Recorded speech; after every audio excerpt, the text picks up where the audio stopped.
Discurso 7. Refrenar la lengua para comer y para hablar. La puerta principal que conduce al yoga o unión es el control de la lengua, lo que debe llevarse a cabo tanto en el área del gusto como el del habla. El Gita ha declarado que sin el control de la lengua resulta imposible entrar en la mansión del yoga, ni seguir la senda de la devoción.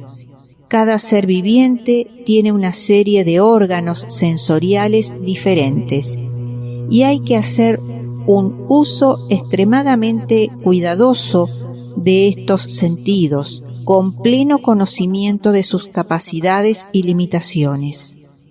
En este sentido, hay que actuar de manera similar a como se hace con una serie de poderosos instrumentos e implementos en la vida.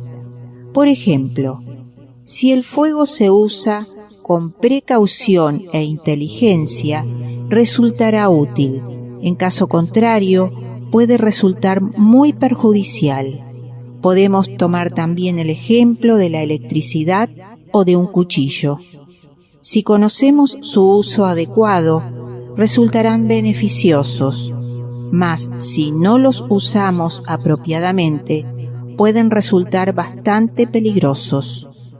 Todo dependerá del cuidado que pongamos y de nuestra inteligencia. El Vedanta ha puesto especial énfasis en el apropiado empleo de los órganos sensoriales y en la aplicación a nuestra vida diaria de ese entendimiento. Cada órgano sensorial que se le ha otorgado al hombre tiene un uso particular, mas la lengua está dotada de doble poder. Tiene el poder del lenguaje y el poder del gusto. Es por ello que el Señor del Gita nos ha advertido de ser muy cuidadosos en el uso que hagamos de la lengua. El Gita también ha enseñado que el individuo que tenga un completo control de la lengua también será capaz de mantener un corazón puro y estable y, así, podrá sentir constantemente la presencia del Señor. Para lograr este control, los sadhakas han estado practicando una serie de disciplinas específicas, como el observar silencio, el controlar la dieta o el mantener un completo ayuno. El ayuno promueve la salud del cuerpo físico y en el ámbito mental, otorga alegría y bienaventuranza. Una alimentación ilimitada y no reglamentada resulta muy perjudicial para los sadhakas. El dejarse llevar por una variedad de alimentos sabrosos puede conducir al sadhaka al tamo guna. El pensar que uno puede seguir indefinidamente solazándose con todo tipo de preparaciones sabrosas y con los placeres de la comida, gozando al mismo tiempo de la cercanía de Dios, es una soberana tontería. Ambos, el goce de comer y el buscar la proximidad de Dios, no son compatibles. Es por ello que desde el comienzo mismo uno debe realizar un esfuerzo resuelto por mantener bajo control la lengua. Una vez que se haya adquirido el dominio de la lengua, será casi automático el lograr el control sobre los demás órganos sensoriales. Los sadhakas de hoy se han impuesto a sí mismos toda una serie de reglas y normas para llevar una vida espiritual disciplinada. Lamentablemente ellas no han sido efectivas en cuanto al control de la lengua. En realidad, no es necesario llevar a cabo tan ingentes esfuerzos para controlar los diferentes órganos sensoriales. Si llega a controlarse adecuadamente la lengua, los demás se dejarán manejar también. Y el hecho de que el hombre se vea afligido por tantas dudas, agitaciones emocionales, contradicciones y confusión, se debe a que no ha sido capaz de lograr el control sobre la lengua. Cabe notar que el control de la lengua no se refiere únicamente a los alimentos, sino también al lenguaje. Debemos reconocer que no hay nada tan poderoso como el poder de las palabras. Es por esta razón que cada sadhaka debe mantener su lenguaje bajo el más estricto control. Se puede observar en la vida que, incluso para las cosas más pequeñas, deben realizarse una serie de sacrificios. Nada podemos obtener sin que paguemos por ello. Y el hombre está dispuesto a sacrificar hasta su vida para obtener artículos ínfimos, triviales e inútiles. No obstante, no se interesa por lo que es importante en extremo, aquello que incluye todo lo demás y que constituye la base de lo que vale realmente la pena. Este tesoro superior a todo lo demás es el Atman. Solo cuando renunciamos a una cosa podemos lograr otra en su lugar. ¿No deberíamos entonces renunciar a todo para poder lograr esta posesión que es la más valiosa e importante de todas? ¿No deberíamos sacrificarlo todo por alcanzar al Atma? Si vamos al mercado y queremos adquirir algunas verduras, tendremos que entregar algo de dinero a cambio. Sin ofrecer y sacrificar algo de dinero, no podremos obtener las verduras. Al entregar alguna cosa podemos obtener otra. De manera similar, si uno desea adquirir virtudes, tendrá que renunciar a sus cualidades negativas. Solo sacrificando los deseos y aversiones podrá obtener ecuanimidad mental. Solo sacrificando las cualidades negativas podremos lograr las nobles. Solo desechando nuestros malos pensamientos, malos hábitos y mala conducta, tendremos la posibilidad de alcanzar los pensamientos, los hábitos y la conducta buenos. Jayadeva ha escrito el cómo la lengua siempre ansía gozar de buenas cosas y cómo todo se nos facilita una vez que logremos controlarla. Otra palabra para describir este control es silencio. El silencio no se refiere únicamente a la represión de la lengua. Tampoco deberíamos tener pensamientos que vaguen por nuestra mente. Eso es verdadero silencio. Si deseamos lograr el control sobre el alimento que ingerimos, debemos dejar de darle a la lengua todo lo que desee. Debemos desarrollar el Buddhi Yoga, el yoga de la inteligencia. Debemos desarrollar una mente discriminatoria que esté relacionando siempre lo permanente, distinguiéndolo de lo transitorio.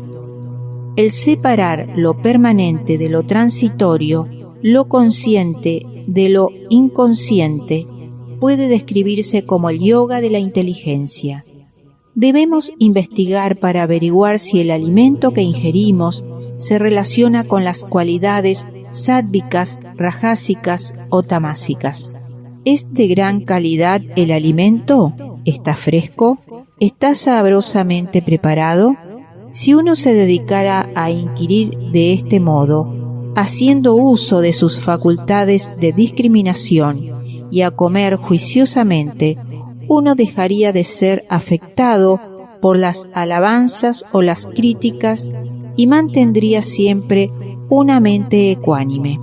Mas si ingerimos alimentos sin discriminación alguna, sin tratar de averiguar si es deseable o no, centrando la atención únicamente en satisfacer nuestro apetito y los caprichos de nuestro gusto, no seremos capaces de llegar a controlar nuestros apegos e inclinaciones. Nos hundiremos en la debilidad. Si alguien hace algún comentario adverso respecto a nosotros, o nos critica o nos censura, empezaremos a apocarnos y a sentir que todo el mundo está en contra nuestra. Tan pronto nos critiquen, desaparecerá la felicidad. Nos sentiremos apesadumbrados y pensaremos que la vida carece de sentido. Por otra parte, si alguien nos alaba o nos demuestra aprecio, nos henchiremos de ego y orgullo. Será casi imposible refrenarnos. ¿Cuál es la razón para esta inestabilidad? La sola razón más importante para este tipo de debilidad es el tipo de alimento que ingerimos. El Gita enfatiza permanentemente la necesidad de poner gran cuidado en la elección del alimento que ingerimos, para lo cual debemos tener siempre presente la importancia del alimento sádvico que nos ayuda a mantener la ecuanimidad en todo tipo de circunstancias, como para no exaltarnos cuando nos llueven los elogios, ni deprimirnos cuando nos enfrentamos a la crítica. El Gita ha declarado también que deben ser puros los utensilios y vasijas que se usan para cocinar y que debe haber pureza en el proceso mismo. Todo lo que se use debe estar perfectamente limpio. La pureza se refiere no solo a la limpieza física, sino también a la forma en que los implementos y los diferentes alimentos han sido adquiridos. Debemos ver que hayan sido adquiridos por medios correctos y gracias al trabajo honrado, o si han sido adquiridos por medios fraudulentos. Los artículos que hayan sido adquiridos por medios impropios y que se utilicen para preparar los alimentos no solamente generarán pensamientos negativos, sino que nos desviarán por una senda equivocada. El próximo paso consiste en inquirir en la pureza del proceso mismo de preparación de los alimentos, indagando en los pensamientos, las ideas, los sentimientos de la persona que ha de cocinar. Son 3 las cosas que se han mencionado y a las que debe prestarse atención. Normalmente nos preocupamos solo de la pureza de las vasijas, descuidando los otros 2 aspectos, es decir, la pureza de la persona que ha de cocinar y la pureza de los alimentos.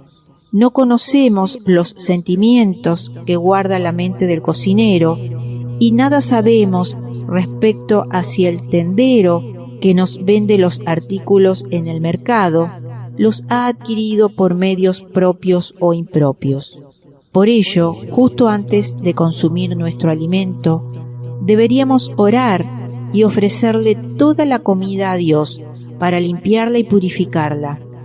Esta oración que se ofrece antes de comer no es para beneficio de Dios, sino para nuestro propio beneficio, ya que purificará nuestro alimento al evocar las bendiciones de Dios. La oración que puede ser utilizada antes de comer es el Shloka 24 del capítulo 4 del Gita y el Shloka 14 del capítulo 15.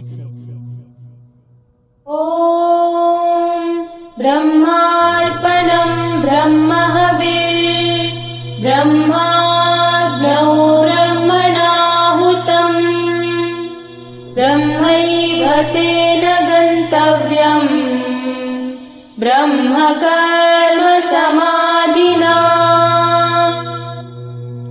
El acto de ofrecer es Brahman. La ofrenda misma es Brahman, ofrecida por Brahman en el fuego sagrado que es Brahman. A Brahman únicamente lo alcanza aquel que en todas sus acciones está totalmente embebido en Brahman. Aham Vaishvanaro Bhutva Praninam Dehamashritah Pranapanasamaयुक्तः Pachamanyam Chaturvidham. Yo soy Vaisvánaro, la energía cósmica impenetrante, alojada en los cuerpos de todos los seres vivos. Estando unido con sus alientos de vida inhalados y exhalados, yo consumo todos los diferentes tipos de alimentos. Om Shanti Shanti Shanti. Om, paz, paz, paz. Antes de ofrecer esta oración, el alimento es solo alimento, mas una vez que se lo hayamos ofrecido al Señor, se transforma en prasadam, es decir, alimento consagrado. Esta oración remueve todos los defectos y máculas, tanto de los recipientes como de los artículos alimenticios mismos, al tiempo que elimina también cualquier influencia negativa que hayan adquirido durante el proceso de la preparación. En el Gita se expresa que resulta esencial para el sadhaka el mantener control sobre la lengua, ingiriendo alimentos sádvicos en cantidades limitadas. El segundo aspecto de la lengua es el hablar. Como ya se mencionara, el lenguaje produce su propio poderoso impacto sobre la mente y todo el proceso mental. Posee un tremendo poder. Puede cortar la mente, romper el corazón de una persona o incluso matarla. También puede dar vida y valor y ayudarle a una persona a llegar a su meta. Estos son dos resultados opuestos y contradictorios, ambos producidos por la palabra hablada misma. Mediante el uso de palabras apropiadas, resulta posible transformar toda la mente de un individuo. Es lamentable que muchos científicos no crean en ello. Dicen, ¿cómo puede ser posible transformar la mente meramente por medio de la palabra? ¿Qué experimentos se han llevado a cabo para comprobar este poder de la facultad del lenguaje? La transformación dentro de la mente es invisible, no puede verse con los ojos. ¿Cómo la podríamos comprobar experimentalmente? Las palabras simplemente se oyen por medio del oído, que es un órgano sensorial. ¿Cómo podría relacionarse ello con la transformación de la mente?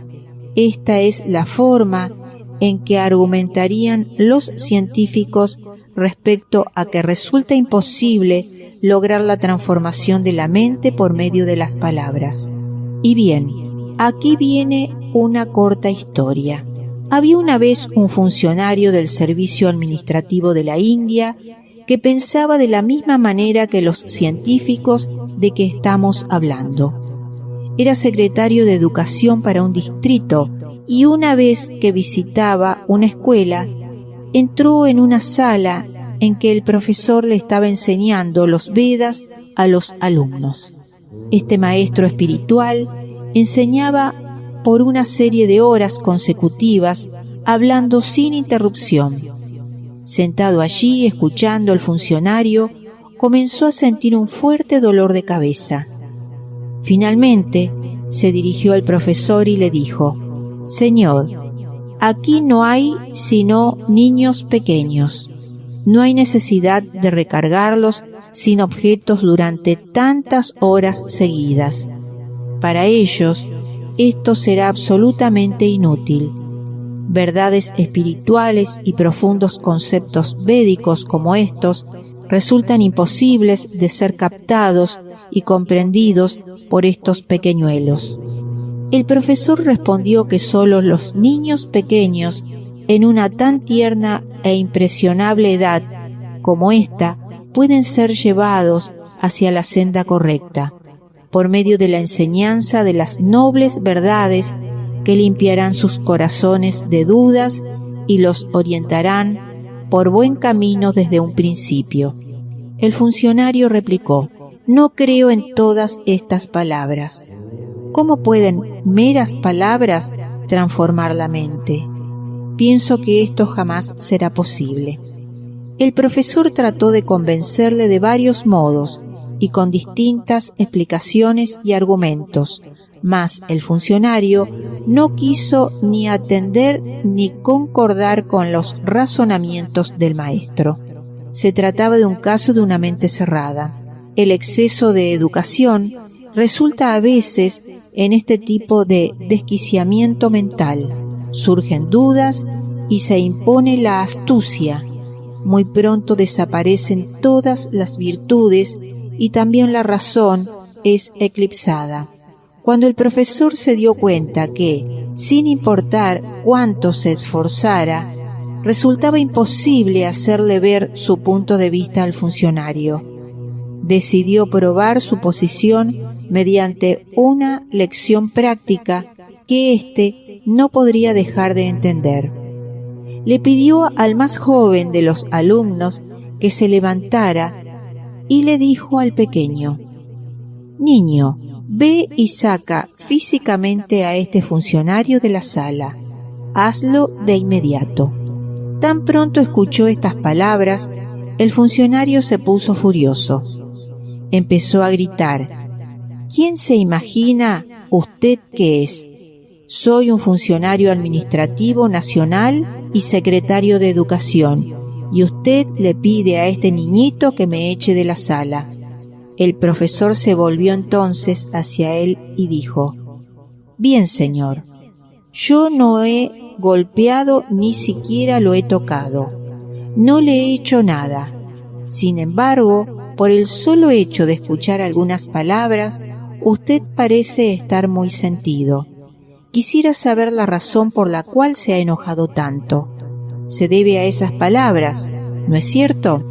Y fue así que el profesor le demostró que las palabras tienen mucho poder, tienen una enorme capacidad para causar mucho daño o mucho bien, de acuerdo a la forma en que se las utilice.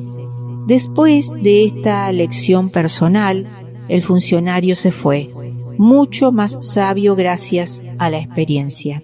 En las Escrituras encontraremos también testimonios que señalan cuán extremadamente poderosas son las palabras y que pueden llegar a destruir el mundo mismo.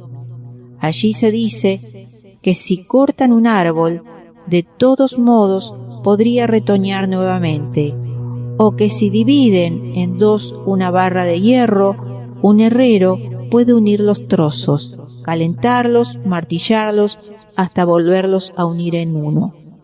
Mas si llegan a romper un corazón o una mente por medio de palabras equivocadas, sería imposible hacer que volvieran a ser un todo. Una vez que un corazón o una mente se han roto debido a palabras venenosas, no pueden ya ser remendados. Las palabras pueden causar infinito daño y también pueden otorgar alegría ilimitada. Es por ello que debemos poner mucho cuidado en que nuestras palabras no lastimen ni causen dolor a nadie. Si llegaran a caerse físicamente, podría ser que se hagan una pequeña herida que les cause molestia por algún tiempo, mas no habría consecuencias graves en el largo plazo como resultado. La pequeña herida la pueden tratar convenientemente y estará curada muy pronto. Pero si vuestra lengua resbalara e hiriera la mente de otra persona con sus palabras ásperas, la herida creada en esa mente no podría ser curada por ningún médico del mundo. Debido a ello, jamás deberían usar palabras que pudieran herir los sentimientos de otro. Un día u otro, esas palabras que han utilizado volverán a ustedes, de modo que preocúpense de usar únicamente palabras dulces y positivas. Se ha dicho que la lengua gusta de las cosas dulces. Pueden hablarle y decirle: «Oh lengua, te gustan tanto las cosas dulces. ¿Por qué no te dedicas a saborear el dulce nombre del Señor? Oh lengua, tú sabes lo que significa el verdadero sacrificio. Tú eres la personificación misma del sacrificio. Empléate solo para cantar el nombre del Señor. Canta Narayana, Govinda, Madhava, y hazte sagrada y piadosa con ello». Y bien, ¿por qué decimos que la lengua conoce el verdadero significado del sacrificio y que es absolutamente desinteresada? Es que es ello lo que experimentamos cada día. Por ejemplo, cuando le damos algunas cosas dulces a la lengua, ésta las prueba y tan pronto descubre que son deliciosamente dulces, se dice a sí misma: «Permítanme pasar estas maravillosas y dulces cosas hacia el estómago, para que él también pueda gozarlas». Mas si lo que saborea no es agradable, digamos que es amargo, la lengua no lo pasará al estómago, sino que de inmediato expulsará la sustancia ofensiva de la boca, escupiéndola para salvar al estómago del desagrado. Bueno o malo, dulce o amargo, la lengua no trata de guardar nada exclusivamente para sí misma y su propio deleite. Vive honrosa y desinteresadamente, conociendo muy bien sus propias limitaciones. Por un número indefinido de años, se contenta con mantenerse encerrada dentro de la boca. ¿Es que sale alguna vez? No. Cualquier sea el trabajo que desempeñe, lo lleva a cabo sin quejarse dentro de la boca. Hay aún otro rango importante de la lengua. Posee una paciencia extraordinaria. Cualquiera sean las dificultades o los problemas o las tribulaciones que otros le impongan, se mantiene centrada en sí misma, no excediendo nunca sus límites y mostrando siempre una enorme paciencia. Vive entre gente extremadamente peligrosa, en la presencia de poderosos y afilados dientes. Con una gran dosis de habilidad, se las arregla para no ser mordida ni herida por estos agresivos vecinos que comparten su estrecho hábitat. Con extraordinario talento y paciencia, ha logrado coexistir bien con esta gente terrible, sin ser lesionada ni una sola vez. De esta manera, la lengua nos ha estado enseñando una serie de importantes lecciones que nos pueden ser muy útiles. Por ejemplo, nos enseña que podemos vivir entre gente con la que el convivir resulta muy difícil. Con mucho cuidado, paciencia y habilidad, podremos gozar de una vida feliz, pese a circunstancias muy penosas. Mas en el mundo actual no seguimos estos buenos ejemplos. Cuando llegamos a estar en contacto con mala gente, tendemos también a volvernos malos. Todos los buenos sentimientos, las buenas cualidades, los buenos pensamientos, la buena conducta desaparecen en un momento y perdemos todos nuestros méritos y virtudes. Para no llegar a sufrir estas consecuencias negativas, se hace necesario que logremos un completo control sobre nuestra lengua. Swami le dice muy a menudo a los estudiantes: «Queridos estudiantes, no deberían hablar demasiado. La divina energía que está en ustedes será desperdiciada en este proceso. Si se dedican a hablar demasiado, se irá perdiendo el poder de vuestra memoria, y vuestro cuerpo se debilitará. El resultado final será una vejez prematura y además de ello adquirirán mala fama. Pensemos por un momento en la radio. Podemos encenderla para escuchar algún programa de noticias o de música, mas luego nos olvidamos de apagarla y continúa tocando sin propósito alguno. ¿Cuántas unidades de electricidad consumirá funcionando así todo el día, desperdiciando una valiosa energía?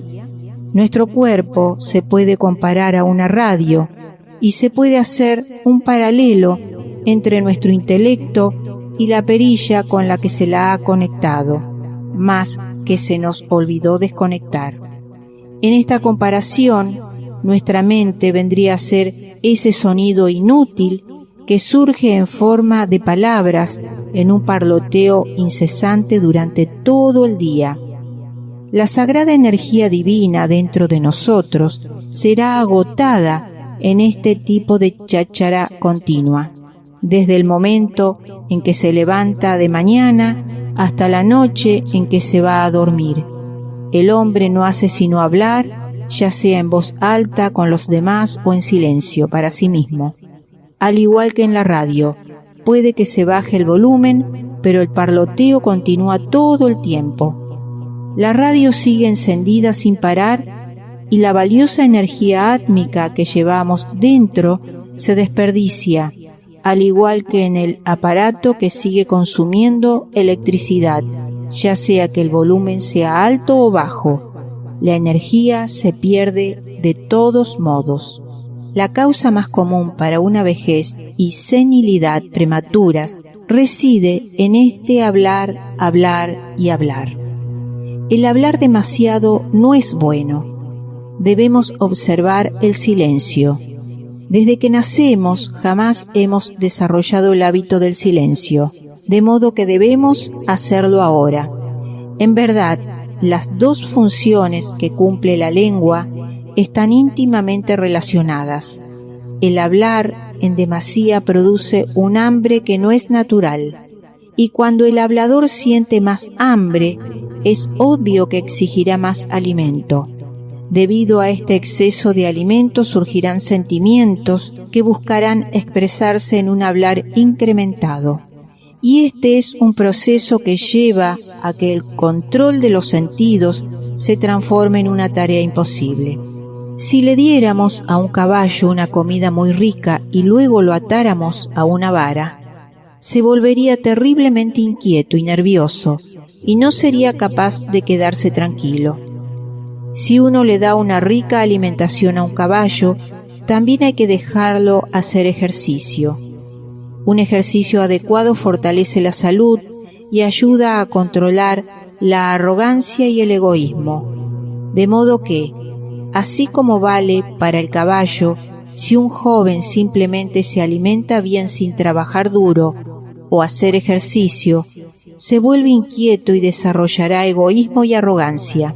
Por ello, se ha previsto el sadhana para velar porque la alimentación que ingiere la juventud se emplee en el servicio a la sociedad. Los jóvenes deben tomar la firme determinación de hacer siempre el bien. Nunca deberán agitarse como una llama al viento, sino deberán tener una firme confianza en sí mismos. Aquí va un pequeño ejemplo para ello. Un pequeño pajarito ha venido a posarse en una rama, en donde se queda por algún tiempo. Supongan entonces que soplan unas ráfagas de viento y la rama comienza a moverse, balanceándose hacia adelante y hacia atrás. Mas el pajarillo no se asustará por el movimiento de la rama en que se apoya. ¿Saben por qué? Porque no depende enteramente de ella para apoyarse, depende también de sus alas, de modo que tiene plena confianza en que ningún movimiento de la rama lo puede poner en peligro de caer. El hombre de hoy, en cambio, se asusta fácilmente incluso antes las pequeñas dificultades de la vida diaria. Parece no contar ni siquiera con la confianza que tiene este pequeño pajarillo. ¿Cuál sería el motivo para ello? La razón es el exceso de alimentos que están llenos de tamas, que generan sentimientos saturados de rajas, y como resultado, uno no es capaz de experimentar la verdadera naturaleza del hombre. La juventud de hoy se pregunta más o menos lo siguiente: vemos que a las aves y a los animales se les da mucha libertad. ¿Por qué no habríamos de tener nosotros la misma libertad? Cuando los jóvenes se plantean las cosas así, le podemos contestar: sí, también tienen derecho a la libertad y la independencia, pero la libertad que les corresponde es la apropiada para el hombre, no la que tienen los animales. Las aves gozan de la libertad que les corresponde, los animales gozan de la libertad que les es natural, y como ustedes son seres humanos, deben gozar de la libertad que le es natural al hombre. El que se digan hombres y traten de gozar de la libertad de los animales no es correcto. Deben vivir como hombres y desarrollar las cualidades del hombre. Las cualidades humanas son el sacrificio, el amor, la compasión, la generosidad, la simpatía, la no violencia y otras por este estilo de nobleza.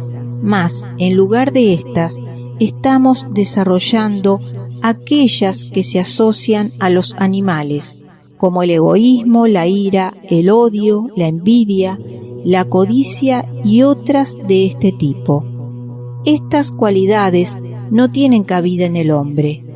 En particular, nunca deben abrirle espacio al egoísmo, la egolatría y la envidia. Estas tres son los peores rasgos que pueden infectar al hombre. Si hemos de adquirir buenas cualidades humanas en lugar de estos rasgos animales, deberemos lograr el control de la lengua tanto en el aspecto del lenguaje como en el de la alimentación. Esto representa el real camino del yoga, el ancho camino que deben tomar los seres humanos. El Bhakti Yoga, el yoga de la devoción, nos ha estado enseñando que debemos usar correctamente la lengua, utilizar correctamente el alimento y emplear adecuadamente las palabras.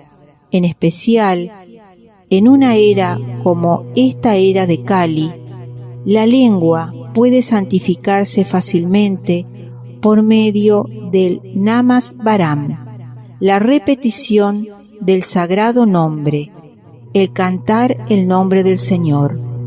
En lugar de desperdiciar vuestra preciosa energía divina y vuestro precioso tiempo en habladurías ociosas, hagan que la lengua cante constantemente la alabanza del Señor y repita su nombre. Esa es la manera adecuada de vivir la vida, saturando la existencia con la gloria y la santidad del Señor. Om Tat Sat. Asato ma satgamaya tamaso ma jyotirgamaya mrityorma amritangamaya.